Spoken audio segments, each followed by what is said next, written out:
You can't start the car. Johnny has the keys.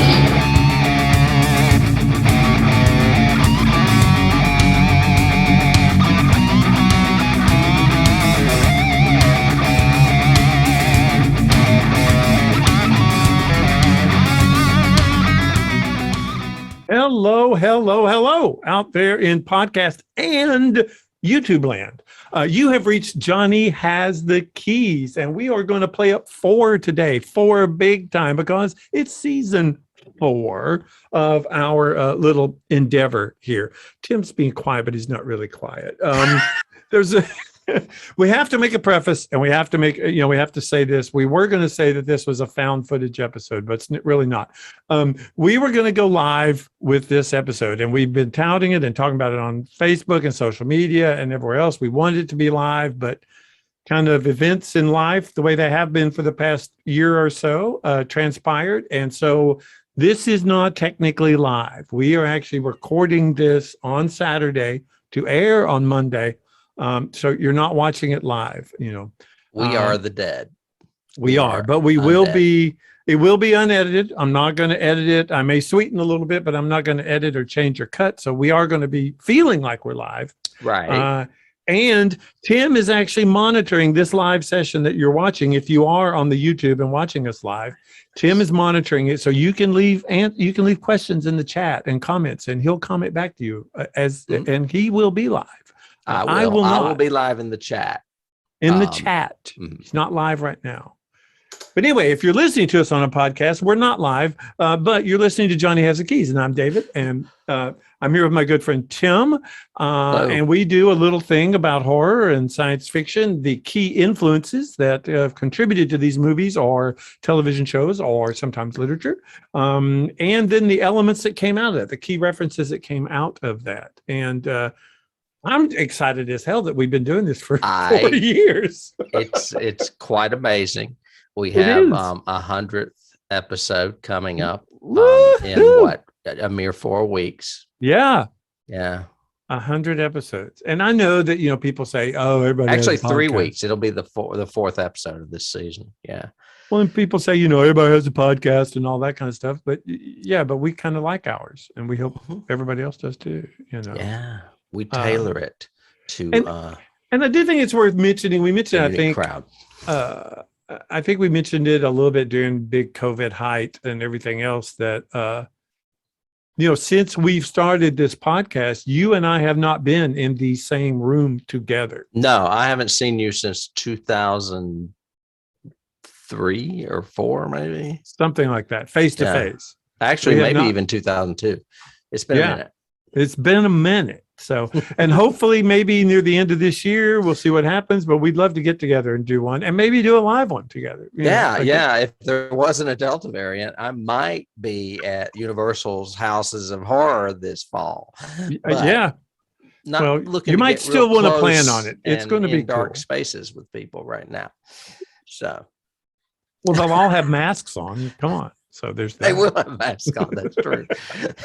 What have you been doing? Have you been doing anything cool since we've been away, or this week, or whatever? Well, we were off for about 6 weeks. I've been airing a lot of outtakes and behind the scenes stuff that we do. Yeah, you have. So people are probably very refreshed to see this is actually new material. Mm-hmm. I have been continuing something I started, and no, it's not The Walking Dead. I am still watching the Marvel movies in timeline order. And I watched these 4 over the last 6 weeks. Is it the master timeline, or is it? No, just kidding. This is the MCU timeline, the one that is suggested on Disney Plus. Of course, I've seen all these movies before, but I'm revisiting them, starting with Avengers, Thor: The Dark World, Iron Man 3, and Captain America: Winter Soldier. 2 of those are, as you know, are my favorite Marvel movies. I suspect it would be Avengers and Captain America. That is totally correct. Winter Soldier, I think, is the best MCU movie, probably. It's overall pretty cool. I just love it. I love the action in it. Yeah. I I had forgotten a lot of these two movies or these four movies, but mainly Thor and Iron Man 3, I had pretty much forgotten. So I actually enjoyed revisiting them, and I didn't mind them as much this time. Is Iron Man 3 the one with he has the multi Iron Man, and it's one where the guy has the thing that makes people blow up? They turn red and blow up or whatever. Yeah, they have like this super energy inside them that makes them glow from the inside. And sometimes they blow up because of just, I don't know, some people just don't work out and others become super powerful and can control it. Now, is Iron Man 3 the one? That's not the one with the Mandalorian. Or the Mandarin. Is it? Or that's 2? Yes, Ben Kingsley. No.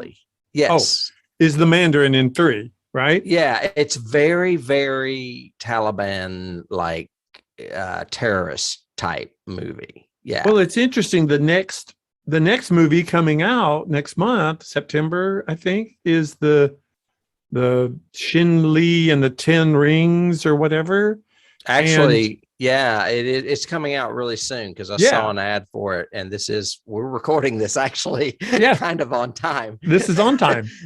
So it is coming out soon. I saw it advertised on like Disney Plus or something. Right. And I read the thing that his father in it is the Mandarin, the real Mandarin that Ben Kingsley was impersonating or faking in Iron Man 3. Oh, I didn't know he was impersonating anybody. I thought it was someone they created as just like a terrorist. No, there is a real terrorist called the Mandarin. I had no idea. Yeah, no, he plays a little British stoner that's like sleeping with a bunch of hookers, and they just pay him because he's an actor to act like a terrorist on camera. Yeah. I actually really enjoyed it. I was like, I don't remember this movie that much, but I thought it was pretty good. I liked the fact that they actually injected that horrible shit into Pepper. Yeah. And she was going to be, I figured that was going to be her superhero transformation or whatever, but they ended up getting it out at the end. Yeah. I liked her in it. I liked her. And I liked, it was like Stark first starting his humility trek, realizing that you aren't perfect all the time kind of thing. That's funny that you mentioned that, because I was going to bring this up. First of all, he has panic attacks in the movie, but the reason for his panic attacks is this recurring theme that we had in a later generation of the Marvel movies. In the Marvel series, I should say, on Disney Plus. We watched WandaVision, Falcon and the Winter Soldier, and Loki, and all of them talk about what it's like after the blip. Like that's the big thing, the world went through a hiccup and this is what it's like now. Well, they were doing it in these movies that I just watched, but it was New York after New York. Everything was after New York, and that's why Iron Man was having panic attacks. And I thought, well, that's kind of interesting that they just decided to do that all over again, that theme or whatever.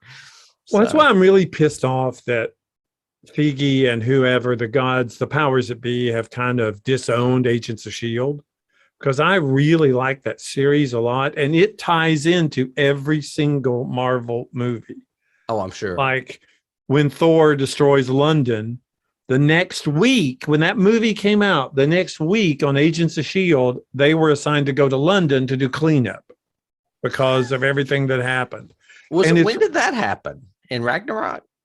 No, in the third Thor. That is Ragnarok. Then it would have been Darkness. Dark World? Yeah. I don't remember him being in London. A lot of that took place on another planet. Yeah.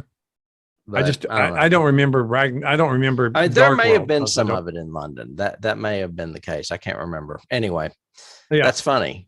But it's interesting. They thread the S.H.I.E.L.D. threads all the way through the MCU, and now it's just like they're all going, no, it never happened. Just ignore all that. Whatever. Anyway, but the thing that's great about that first Avengers movie is just the humor that Josh brought to it. There's a lot of great dialogue in that movie. Yeah. Oh yeah. Yeah, Avengers and Ultron, even though a lot of fanboys hate Ultron, I like it mostly because Joss Whedon's writing and direction in it. It's great character work. It just works. I think it's interesting that we're starting out our 4th season. Well, and for those of you who may be joining us for the first time, Tim and I never script anything. We don't even compare notes. No. So all of this is fresh to each of us. Each episode we throw each other. But I find it interesting that you, in your spare time, have been doing essentially science fiction, which is Marvel. That's weird. I have become addicted to this new series that I found. It started, and I'm not like Tim. I don't have the graphics to support this, but it started on CBS, I found out, and then Netflix it's one of those where Netflix saved it and gave it a 2nd and 3rd season. And I'm just about halfway through the 1st season, but it's called Evil. Have you heard about this at all? Just the title. I don't know anything about it. I had been seeing the title over and over again and stuff, and I thought, what is this, and why is it like now getting a lot of airplay on Netflix and everything? But basically, picture like X-Files meets Fringe, sort of. You have a very skeptical female psychologist who is basically making her living by getting paid by the court to testify on characters, who are trying to plead insanity or who are having psychological disorders. And she's a psychiatrist who works for the prosecution, right? Well, she is hired for a project by a priest in training and a blue-collar kind of techno-whiz guy, his partner. They're working together, and they go around and they're being paid by the Catholic Church to go around and investigate demonic possessions and miracles and other extraordinary occurrences or things that happen or whatever. So it's like this trio, and they investigate evil, and it's really compelling. It's so cool. I really want you to watch it because I think you'll really like it. The cast is really strong. The cast is Kaja Herbers, who was the daughter in Westworld. If you watch Westworld, you'll know what I mean. It was the Man in Black's Only the first daughter. season. It's been a minute. It was the Man in Black's daughter. She played that character, and she's great in it. And then Mike Coulter plays the quote priest in training to be an exorcist sort of guy, and he's this very large African-American man. He was in something else that everybody liked, and I can't remember it. It was another superhero show where he was he played Luke Cage. I love him. Actually, I saw him on Match Game the other day, and I was like, who is this really handsome guy that's very funny on the show, and what is he doing? And then they said Luke Cage, and I went, okay, he's a Marvel person. I would love for you to watch this just to see the first 2 episodes, just to see his charm. He is so good. Yeah, I mean, he won us over, and we were watching him on a stupid game show.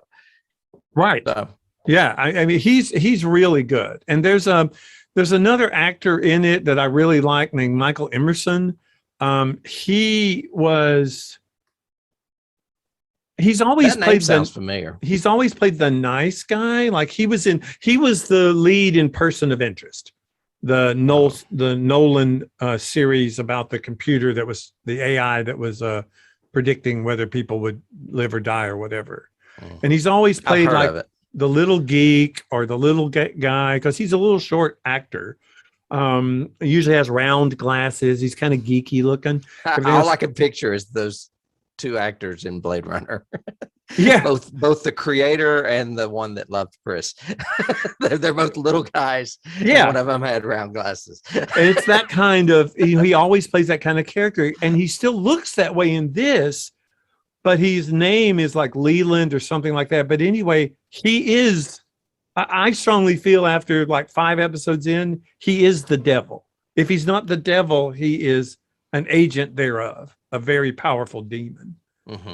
Because he'll be like this very sweet, soft voice, and he'll go, like your dream you had last night, and start telling her all this stuff that she has not told anybody yet. And then he goes, oh, come on. Like there was this one where he set up this kid who was innocent to go to prison, and she is trying to defend him, talking to him. And she goes, don't you understand? He's such a nice little kid. He's such a nice kid. And he goes, after the second rape in prison, he won't be. And then you just go, what did he just say? Yeah. He's that kind of really creepy, diabolical. It's really cool. I was really impressed watching it. I was like, all of it's on Netflix. Yeah. And they just renewed it for, I think, a third season. Yeah. So there's 2 seasons on Netflix, and now Netflix owns it. Yeah. Interesting. One of those Netflix saves. But anyway, I find it interesting that we have reverse genres on what we've been doing. That's how funny. Kind of pseudo in sync we are, sort of thing. Yeah. I guess we could wait till the end, because this would have been a perfect segue into our topic. But I didn't know if we wanted to give a few shout outs to people that we know could potentially be watching this. Sure. Of course, we're live right now, aren't we? Yeah, sure. But sure, we're live. This is not a documentary about a fake witch in Maryland. Right. No, not at all. We have nothing to do with that. I was going to mention one that just emailed me or messaged me the other day. His name is Andrew Marler. He suggested we cover The Stuff. If you remember that Larry Cohen movie from the 1980s, marshmallow goo or something. Yeah. Are you eating it, or is it eating you? Yeah. And it had Garrett Morris in it from Saturday Night Live. So I will add that to our master list, but we've obviously already chosen this season's movies, but maybe it'll end up on next one. Yeah. And thanks for the suggestion. Anybody, you guys have suggestions, put them in chat right now. Tim will write them all down. Absolutely. It'll be awesome. I will definitely add them to the list. That's a good shout out.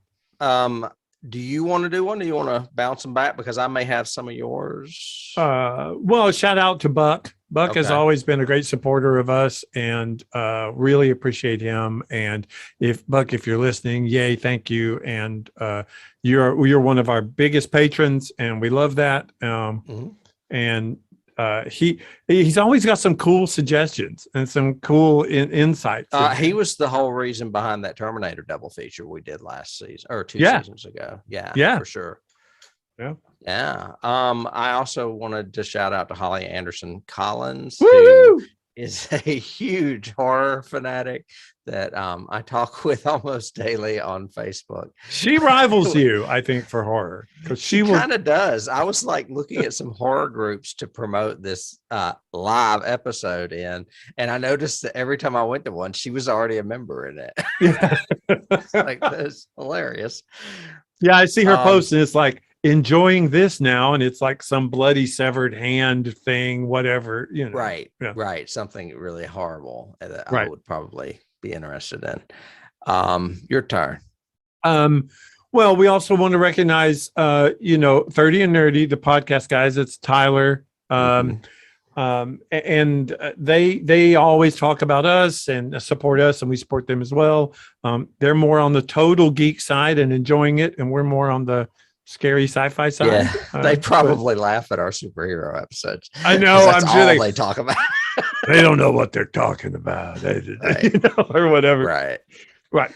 I would also be remiss to not mention Joe Powell, who I continually ridicule on the show sometimes because of some of the things he says. But we do love you, Joe, even though your picture on Facebook is that of Akira Kurosawa. He does that occasionally. He'll do that one, and sometimes he'll do like the young kid from Citizen Kane. He'll do these bizarre, obscure profile pics that are bizarre. Right, he does. I guess my last one would be to Lee Russell. Lee's another big supporter of us, and Lee always has such great suggestions. One of the best wits I've ever worked with, and he's just always he'll send me texts at like 3 a.m. going, okay, what if we recast Mannix with superheroes? And I was like, what And it's because he was watching an episode of Mannix or something and just got this idea. Yeah. Oh, and that's where books come from, by the way. There you go. When you think about that, a lot of books are just reworked plots from True. movies, sitcoms, and other books. So Yeah. the only other person I have, well, other than my husband Dennis, who God bless him, is Chris Wiley. Who we used to do, or I used to do theater with a long time ago. You may still see him around. Oh, I do. He's usually buzzing in on some of our chats as well. Yeah.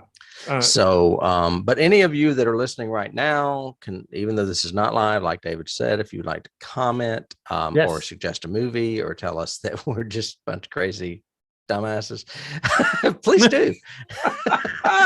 Please do. We would love to hear that. And I guess that makes a good segue, since I said dumbasses, to our topic of the premiere episode of season 4. This is a little movie that came out just before that big Y2K.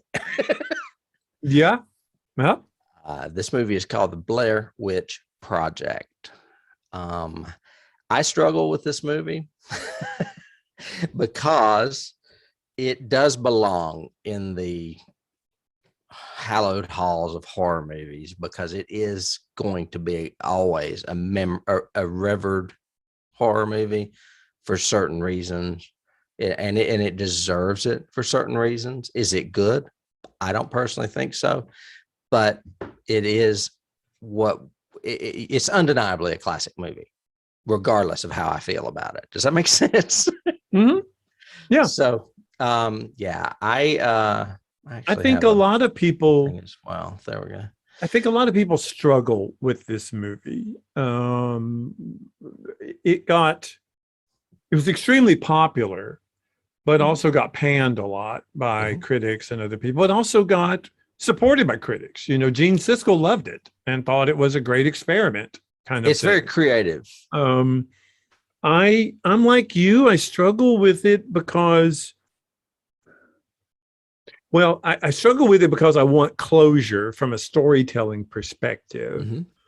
And there is none. Then I think more of cinema as cinema and pushing the boundaries of cinema and changing genres up and everything else. And it must be revered for that and for what it did. It did not start the found film footage thing. No, it did not. I have a very great key that goes a good 25 years back, probably. So, but I think it is noted as probably the most successful one, and it really did start the trend rolling hugely. So once we get to keys, there'll be a lot of there'll be a few, one or two I know of keys prior to this, and then a bunch after. Right. You know, that it influenced. As far as I guess I should do a quick synopsis, which is really easy. Sure. 3 college students that are wannabe documentarians. Their names are Heather, Josh, and Mike.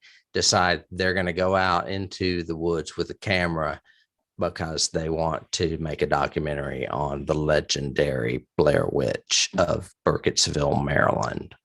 And they disappear and never return. Their footage is found and put together as this movie.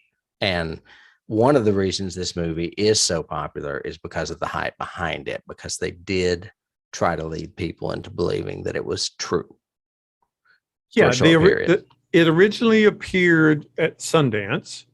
But prior to that, this is probably a great work of marketing genius, because this was prior to, you know, the huge research, huge rise of the internet. So it wasn't that it wasn't out there, but it wasn't like we are today with it daily and social media and all that. You had message boards and blogs and stuff like that. So information was there, but trickled a lot slower than it does today.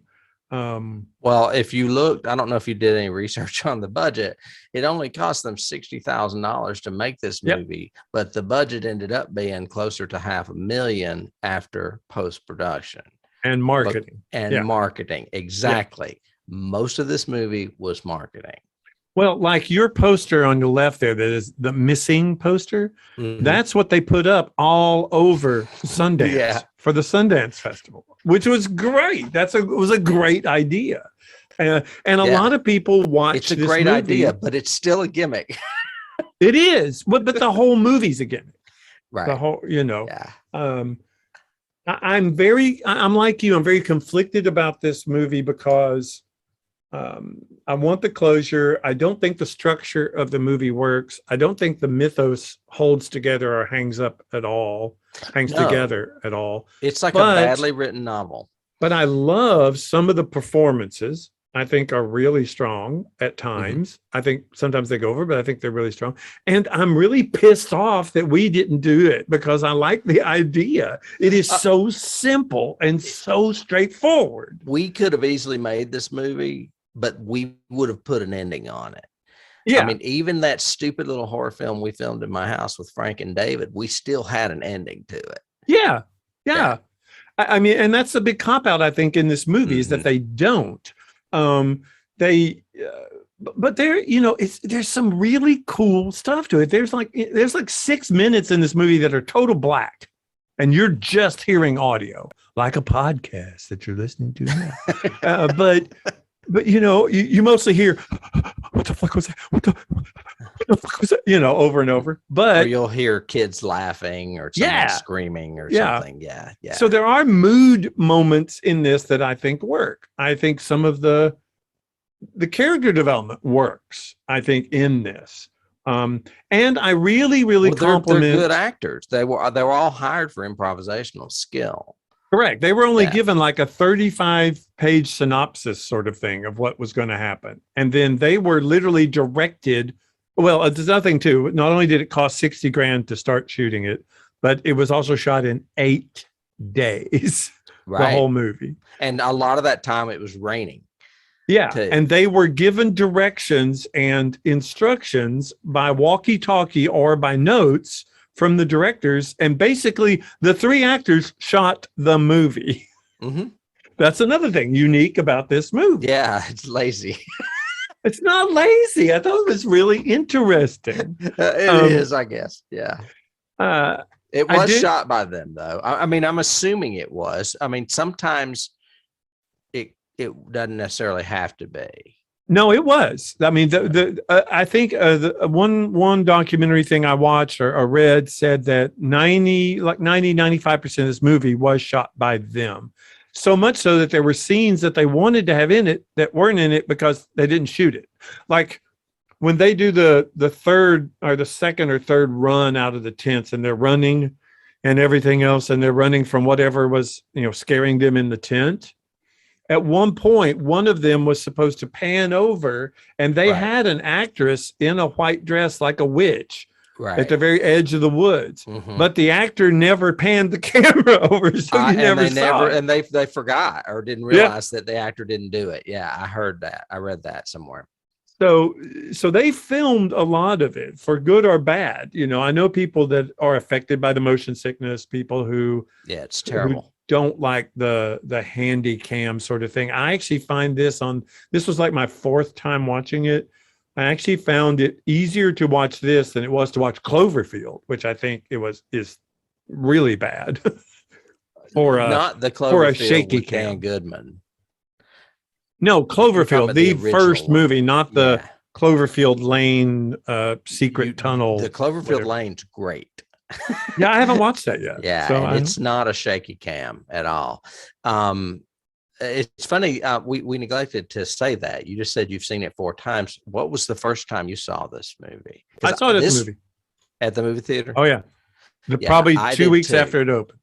I mean, I had to go because everybody was talking about the movie. I don't even know. I may have seen it opening day. I lived just at the time, I lived like 20 miles away from where this was filmed. And I went with my nephew, Jason. And this is the first time I've seen this movie since we saw it in a theater back in 1999. Really? Yeah. Okay. So tell me your thoughts then, your overall take. I still think it fucking sucks. I don't like it. What the fuck is wrong? What the fuck is wrong? I mean, it has moments, and I can appreciate the creativity that went behind it, but I can't forgive the shaky cam. I can't forgive the fact that they kind of copped it Yeah. out on the ending. And I think a lot of the fluff in the middle is that it is fluff and not very substantial. There are some things that are cool. Like I like Coffin Rock. I thought that was a pretty cool concept. And I thought the shot, obviously, that's the most famous one of her crying in extreme close up is really cool. I even like the shot of the guy at the end that's facing away. Yeah, exactly. But overall, I don't like this movie. Interesting. I know I'm the horror guy, and I don't like this movie. Did your nephew like it? I can't remember, and that's funny because I'm supposed to see him next week, but I'm not sure if that's going to happen now. I mean, we were probably both jonesing to see it and excited, but I remember I seem to remember us both being disappointed when we came out of the theater. I remember that, and like I said, this is the fourth time I've seen it, and every time at the ending, I get angrier and angrier at the ending. I think when the first time I saw it, I left going, so what the hell happened at the end? That doesn't make any sense. Why would the movie was found, David? It was never finished. Yeah. That's the cop out.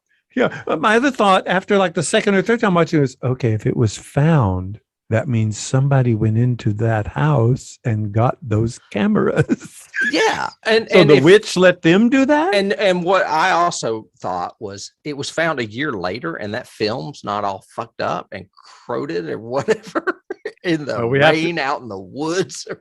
We have to live with that. The same way we live with the fact that we have that one line where she goes, we could light a small country with the batteries we have, or whatever it is. It's like to explain the fact that your batteries last for 4 damn days. I was way. Like, is that flashlight still working? Yeah. I don't think so.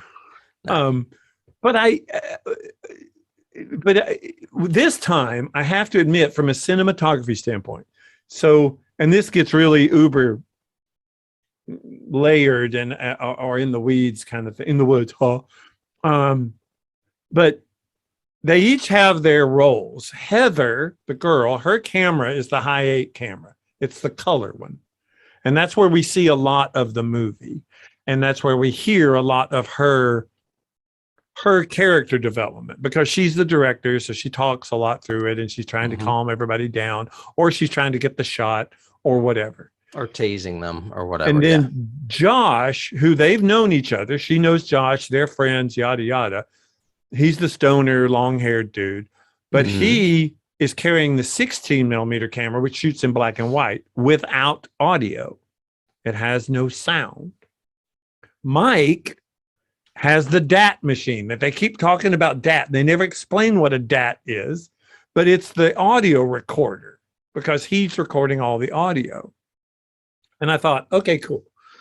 But at the end of this movie, I realized this time what always bugged me about it was you hear Heather through most of the very end. Once Mike goes into the house. Oh, it's like the Texas Chainsaw Massacre. She's screaming constantly. You hear Heather screaming the entire time, but her voice keeps sounding far away or really close, or far away or really close. Okay. And I kept thinking, I'm confused about who is, and it's because she has the high 8, Mike has the 16 now, and Mike doesn't have audio. She has audio.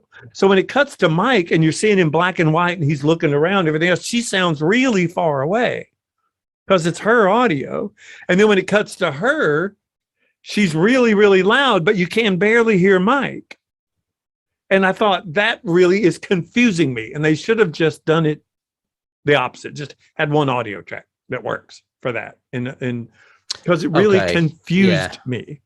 And they could have fixed that with all the money they had for post-production. Yeah. Well, I read that too, that, originally when their first edit of this was 2.5 hours long. Can you imagine this? I know. 2.5 hours? I would have left. If anybody else can imagine this for 2.5 hours, put that in the chat so Tim can respond to you. Would you be with me at the bar? But 2.5 hours, and then they edited it down, and they were editing it because they kept watching it over and over again for anything that looked fake. They wanted it all to look real and be real. That was their big go-to directorial conceit, was it has to be believable.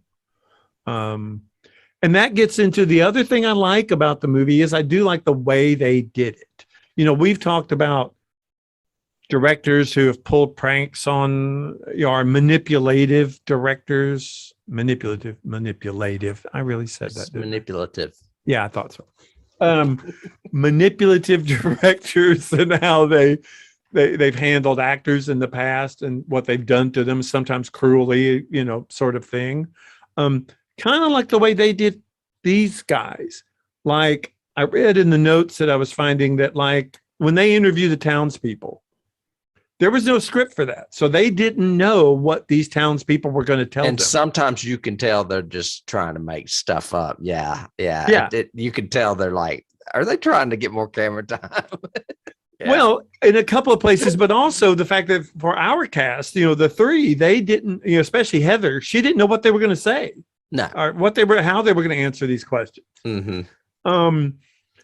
Josh, the actor and the character, was not familiar with the 16 millimeter camera. So that's why the one lady, that creepy, weird lady they interview, is all out of focus because he didn't focus the camera. He didn't know how.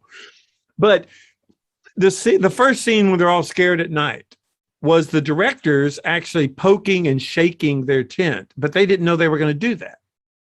So, and they would intentionally like send them on a trail up this hill and everything else, knowing that it wasn't going to be a comfortable hike. But why did they have the camera running then? If they're asleep in the tent at night? Well, they turned it on because they heard something. It's that typical, you turn it on to record it. I don't know. Hey, they set Heather up from the very beginning. She's going to try to record everything. She's going to record everything she can. So much so that there's that entire argument that to me sucks forever, where they're telling her to turn the camera off. And it goes on for like 6 or 8 minutes. So turn the fucking just turn it off. You know, and he even knocks her down at one point. Mike knocks her down. I find that a lot more believable than the BS with the map. That's what pissed me off was what? Where did that come from? And why would he kick it into the what? Yeah. I don't understand. It's floating down the river, man. Yeah, that was just no. I didn't enjoy that at all. That was no. A lot of the arguing got. I know it was a character development, but a lot of the arguing got old. You get tired of hearing people yell at each other. Yeah. And I read also that that's actually cut back. There there was a lot more arguing that they did. You said the original cut was 2.5 hours. My notes say it took 8 days to shoot, 8 months to edit. Yep. And the first cut was 2.5 hours. I'm like, God, that would be torture to me. Yeah, that would not be a good thing for you. No. But other things, I like the fact that they, went without a soundtrack. There's no music in this entire movie anywhere. It would seem fake if there was. Correct. Yeah. They went with a really bland color palette. So even the color scenes look really faded and washed out. But a lot of that was done in post. You know that, right? Yeah. Yeah. Because I read somewhere where they said it looked too clean, so they had to make it dirty for the print. Mm-hmm. And I noticed as soon as I started watching it, I was like, that looks like that was done, in post. It does not look like real film. It looked like it had been aged intentionally. Yeah, they color correct. Yeah, it looks exactly like it's painted or something. It's weird. And then they give moments like that one moment with Heather when she's crying and Josh is making fun of her and she's really golden lit. It's really a nice kind of, not overly, but a little bit more color. And like the image I have, her last one when she's doing her snotty goodbye thing, is lots Her of color, apology. and we haven't seen color in a while. So I came away this fourth time thinking the same thing I always have, which is this was a fairly decent student film. I would have given this a B+ in college, kind of thing. Okay. That's the way I've always thought of this movie, is it's a grand experiment kind of thing. Dance 10 looks 3. What? All I could think of was that song from Chorus Line, Dance 10 looks 3. Yeah. For concept, I give it a 10. For completion, I give it a 3. That's 3.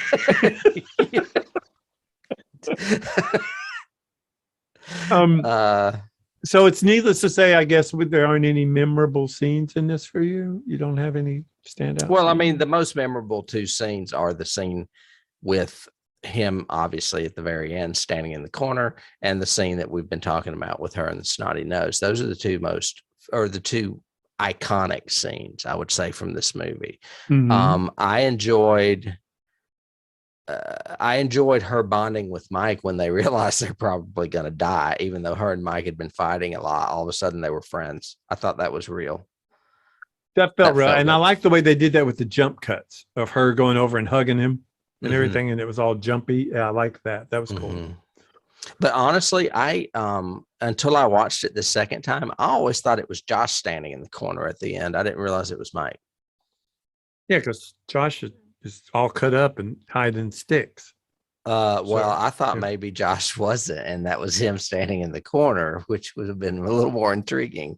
But yeah, sticks. Let's talk about sticks. There's a lot of sticks in this movie. There's a lot of sticks. Yeah, I think I have better. I don't think they had the prop budget for no sticks.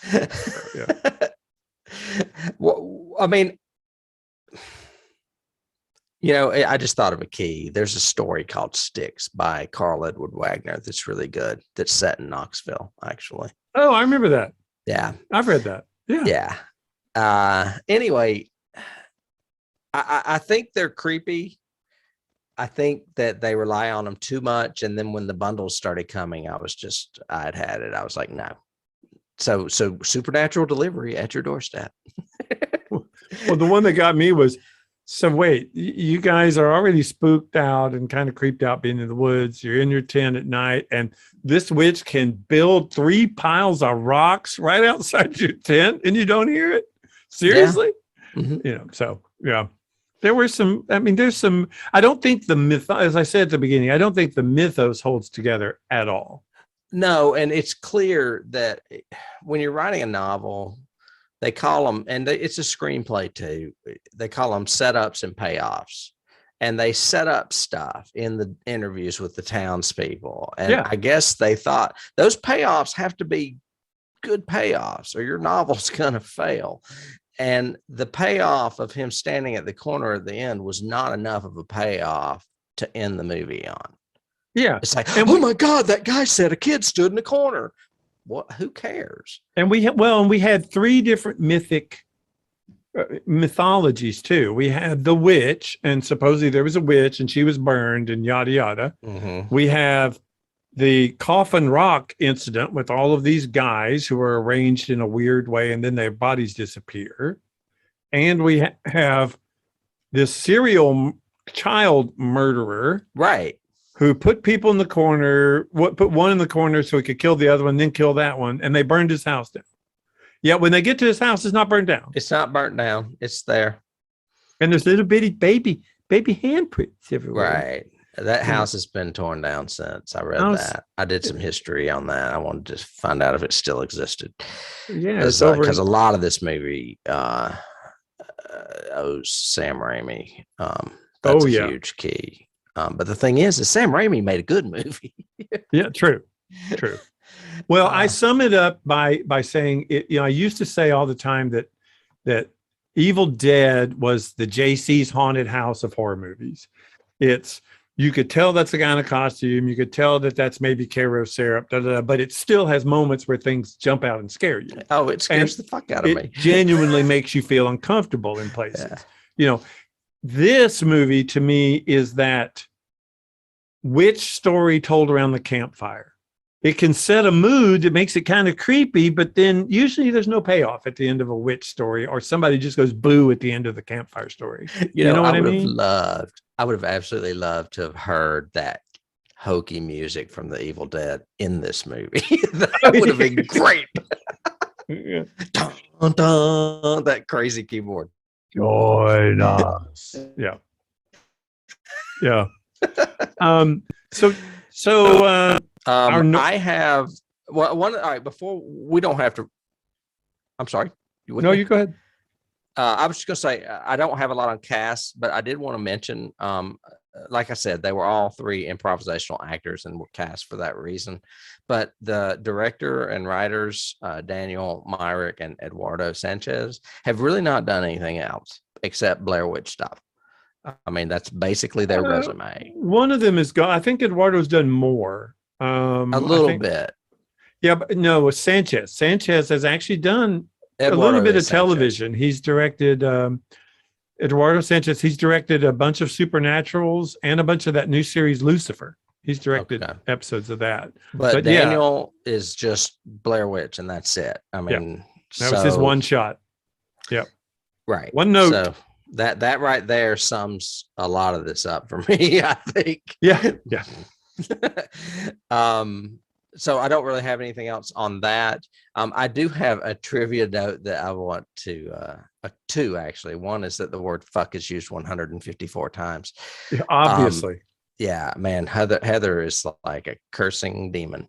But one of my favorite things that I would have probably loved this movie had it been in there is that one of the original ideas was for a giant stick figure to chase them through the woods. Oh, there you go. You would have liked that. Wicker Man.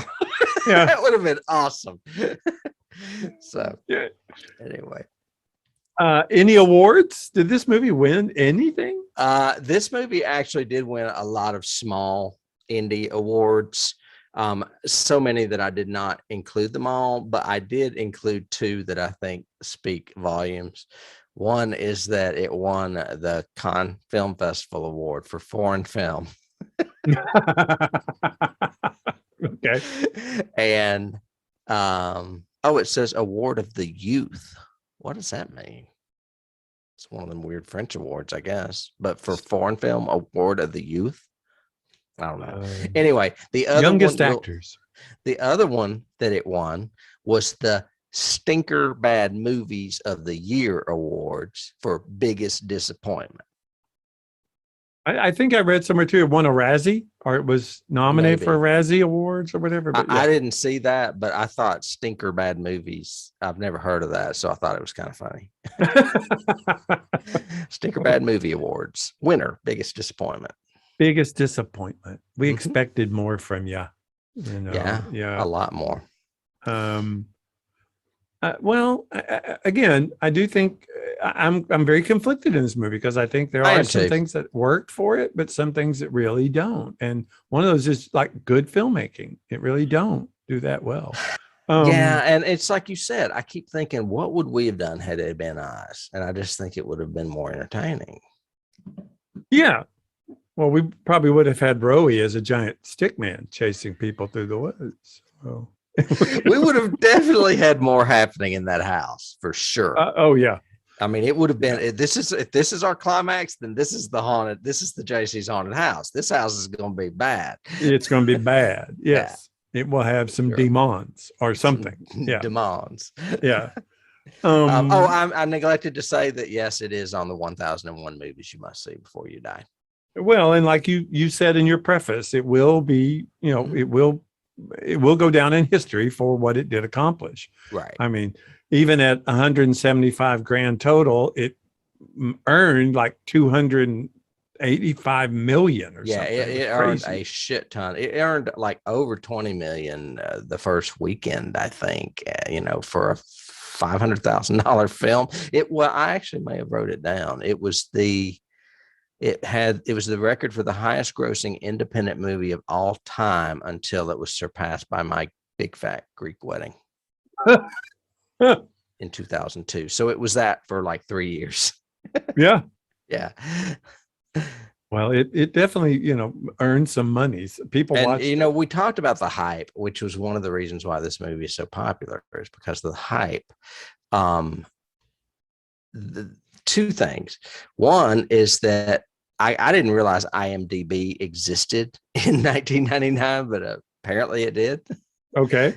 And the three actors were listed as missing, presumed dead Perfect. originally on IMDb. Perfect.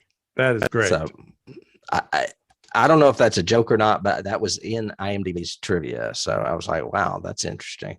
And then the other thing is that another thing that helped, I think, with this movie is that the same director did a documentary that aired on Sci-Fi 2 weeks prior to it being released called Curse of the Blair Witch. Yeah, and that was another fake like mockumentary based that had a lot of footage that they didn't use. Right. So yeah. And that was pretty smart. They're playing up the fact that these people are missing and that this Yep. movie is coming out and all that kind of stuff. Yeah. Yeah, their marketing, it deserves recognition. It was brilliantly It's marketed. A little shady, but yeah. It's not the first film that did it, though. I've got some examples of some other ones. So. What would that be? Or is this Key Time? What? Is it really? Key Time? It may be Key Time. Is it Key Time? What do you have? If we're going to jump to that, I used these back when we did the Texas Chainsaw Massacre last season, and the Texas Chainsaw Massacre is one of those films that starts with this story is based on a true story. Mm-hmm. Fargo does the same, and neither are true. Right. I think Fargo does it really well in a tongue-in-cheek kind of way. So I give them that. I don't have a problem with that. But to me, the Texas Chainsaw Massacre was doing the exact same thing that this film was trying to do. I would agree with that. Mm-hmm.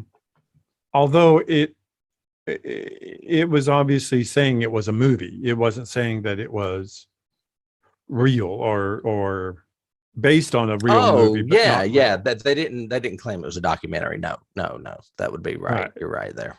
Mm-hmm.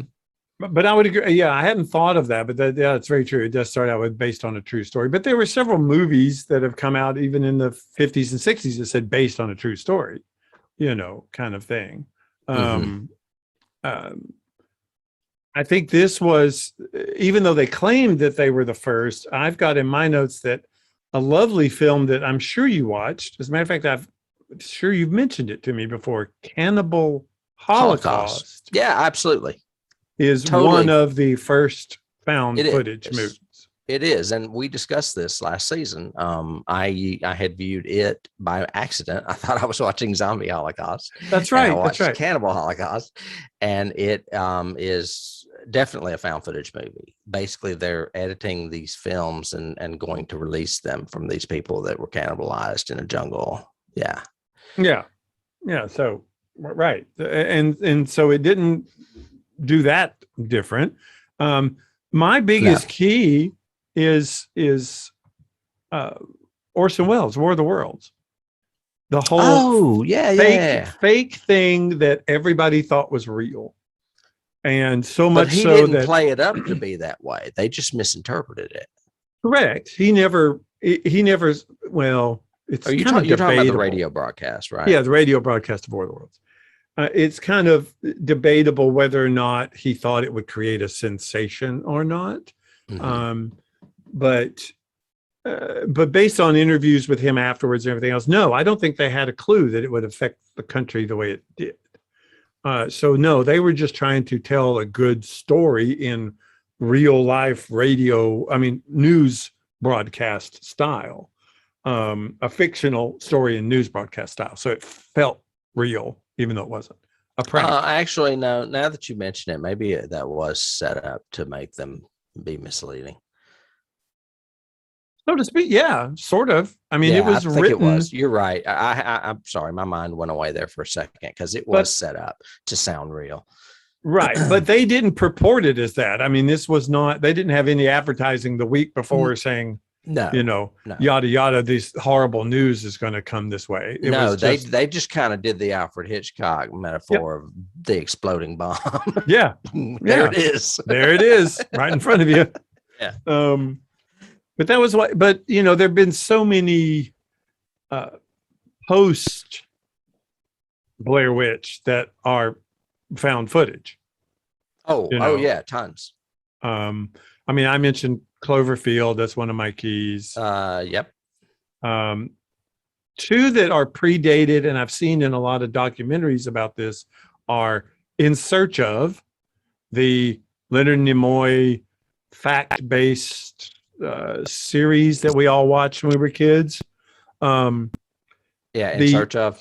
Mm-hmm. Yeah, the two directors said that it was a big influence on creating this movie. Which I thought was interesting. And Legend of Boggy Creek. Do you remember that movie? I do. And you're going to laugh when I do this. It's very funny that you bring up Boggy Creek, but especially In Search Of, because one of my keys is a movie from 1976 called Sasquatch. I don't think I've ever seen that. Let me see if I can find where I wrote it down. It has a subtitle. Is that the one that just had like the white poster and then the typical Bigfoot kind of look walking like the sideways? Silhouette of Bigfoot. Silhouette, yeah. It's shit. I must not have wrote it down. I know I could have sworn I put it in here.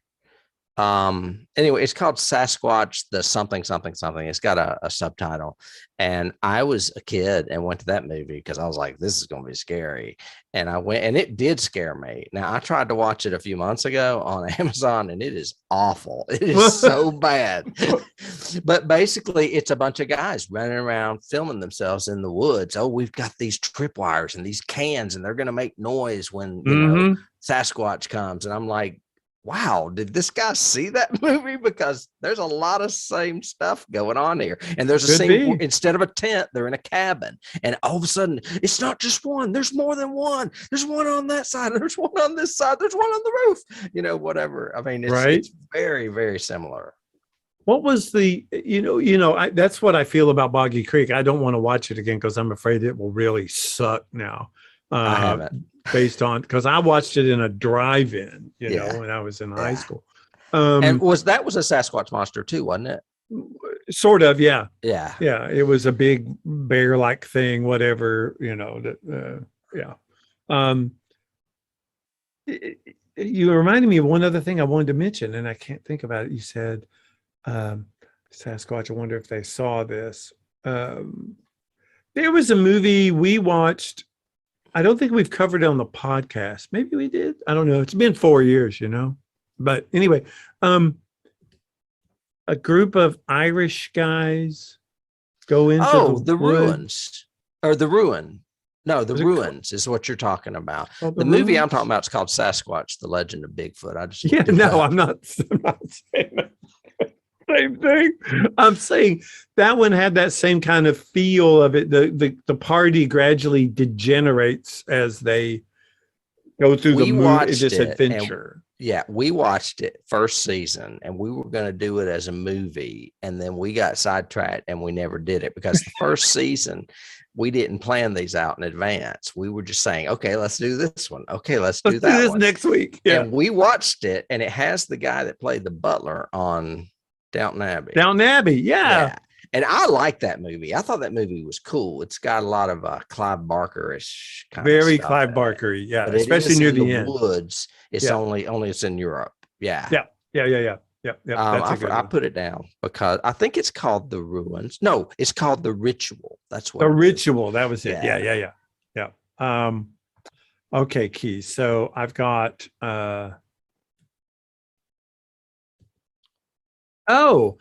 this is a weird kind of key, but it kind of, I think, works. It's not necessarily a direct key to a movie, but this movie was a great example of the power of fandom. So it had so much hype from the marketing and the blogs and the missing kids and everything else that people had to go and see it.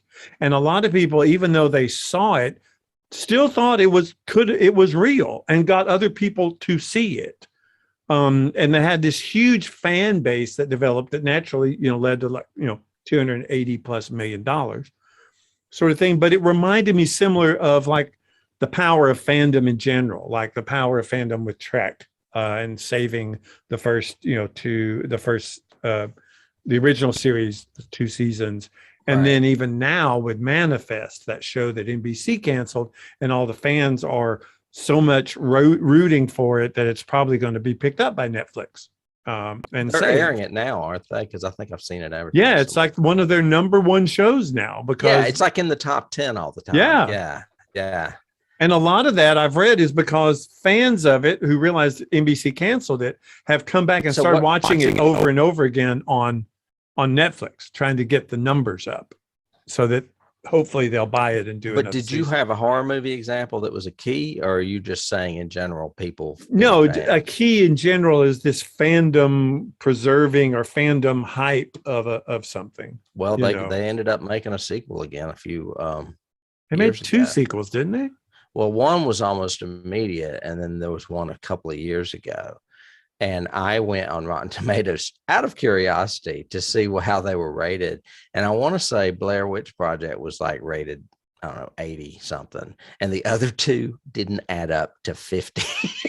One was like 13 and one was like 20 something. Yeah, it was bad. That's bad. Yeah, it was. So I was like, well, I'm not going to watch. I thought, I'll watch one of them. I'll just do some more research for this podcast. And then I was like, I ain't watching that shit. So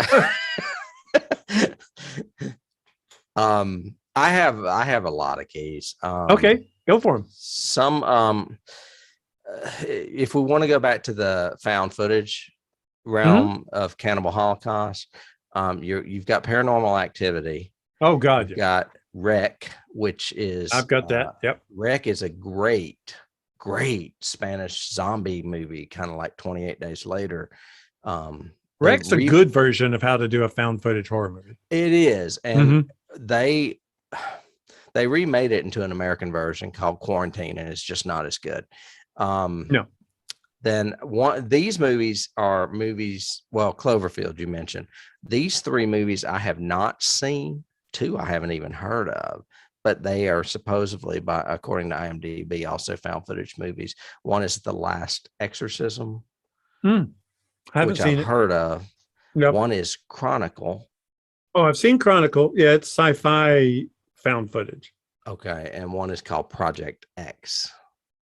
I haven't seen that one. Okay, so I don't know anything about them, but those are all apparently found footage type movies. I had another one to add to that called Unfriended, which was that's recent. Yeah. And it was everything basically is shot from it's shot from webcams of social media, and the monster starts, killing people and unfriending you, sort of thing. Okay. Yeah. Oh, so it's a social media monster. It's a social media monster. Yeah. It's a big stick monster. And it says like. You don't like me. Ring that bell, as you say. No, that's on YouTube, but it's still social media, I guess.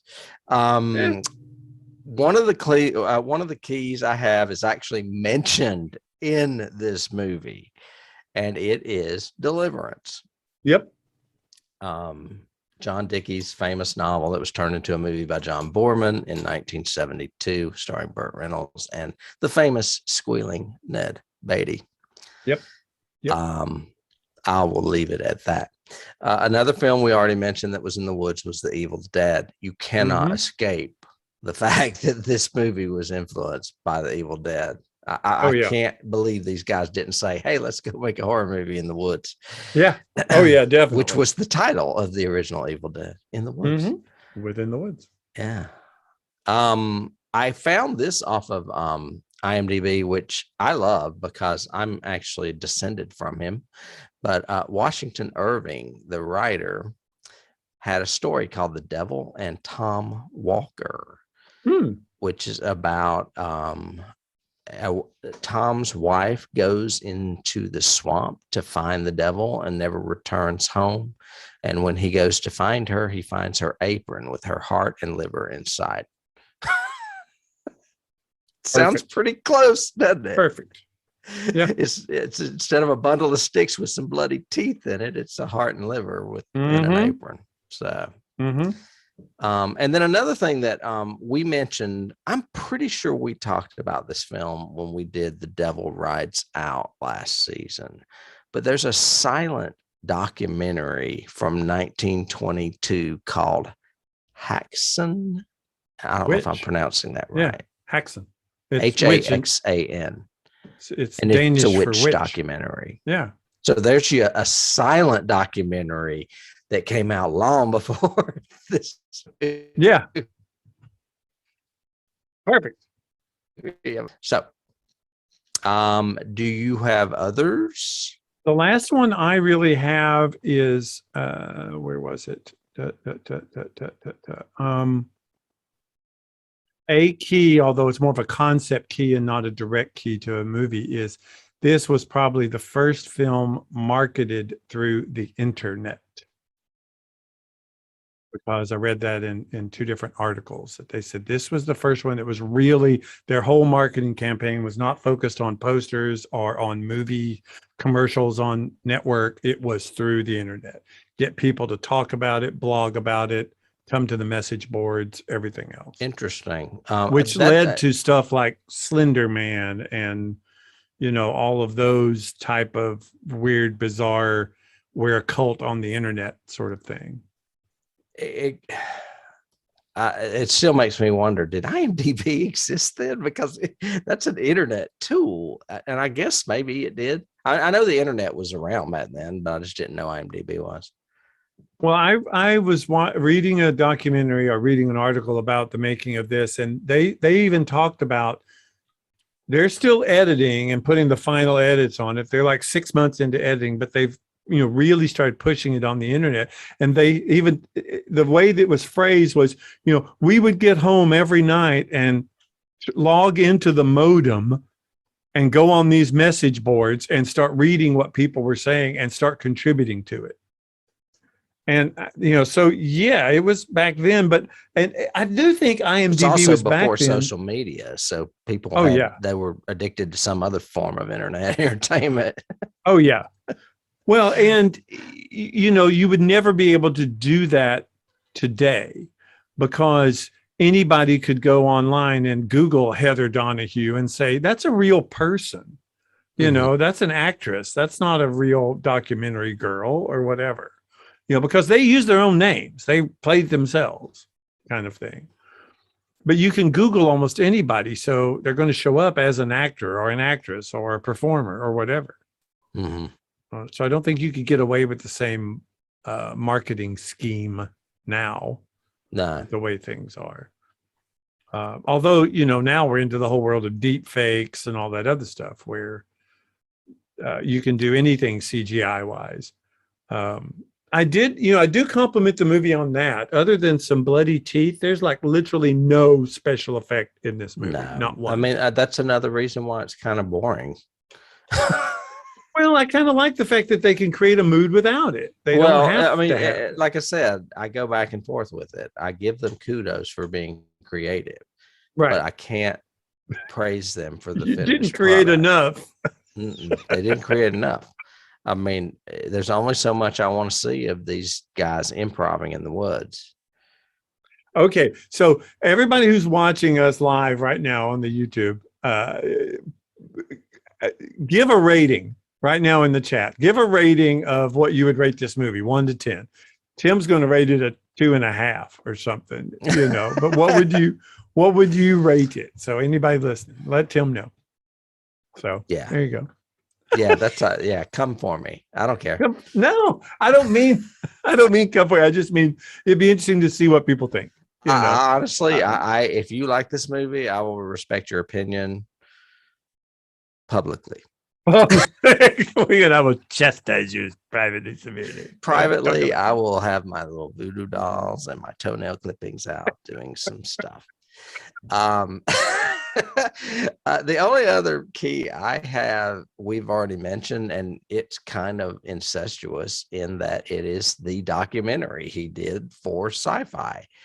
That was directly tied into this movie. I mean, so this movie was inspiring things before it was even released.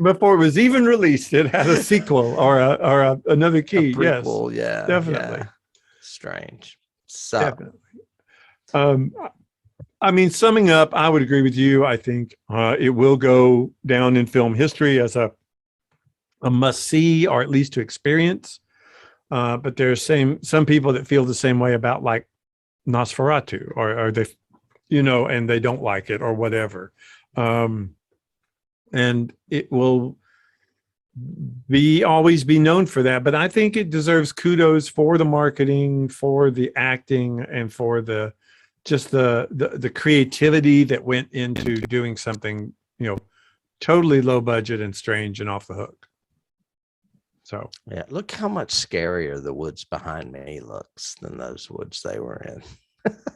no, they're behind. Look, that's scary, dude. It makes snot. We didn't see that in the movie. Makes snot come out your nose. Look at that. Yeah. So yeah. All right. So for those of you that were here for a live show, we weren't. We promised we weren't pulling a Blair Witch on you. Yeah. Something came up and we had to record this last minute very fast because we weren't going to be available on Monday. Yeah. So we may try this again with a little better planning, and we hope that you have enjoyed it. And like David said, I am here to answer any comments if there are any, or if you're pissed off and left, I guess I will just sign off. But Tim, this is year 4. We're on a roll. We are on a roll. We have some really exciting stuff coming up, including our 100th episode in 3 more episodes. Yeah. Oh yeah. Next week's going to be great though. You guys who are back, welcome us back to the 4th year. Yeah. And you got to join us as we got a really great lineup this year. We do. Really it's cool. Instead last year was kind of comic centric. This season is kind of female centric. Yeah, we got a lot of strong female roles coming up this season. And we started with the lovely Heather Donahue. We did. The lovely snotty Heather Donahue. What the fuck is going on? Okay. So, Tim, as always, thank you. Every week is awesome. Love it. It is awesome. I had a blast. Yep. So. And all of you on YouTube, click the subscribe thing and all that. Yeah, ring that bell while you're on here. Become a Patreon. We would love for you to be a patron for us. Yeah, we've got we've already, I don't know what's there. We still got a few episodes of the first season of the X-Files, and then we're going to continue with that for a while before we go back to Star Trek. Yeah. So yeah, awesome. Thank you guys for listening and watching. And all we'll talk to you soon. I will talk to you later. All right, man. All right, bye. Bye.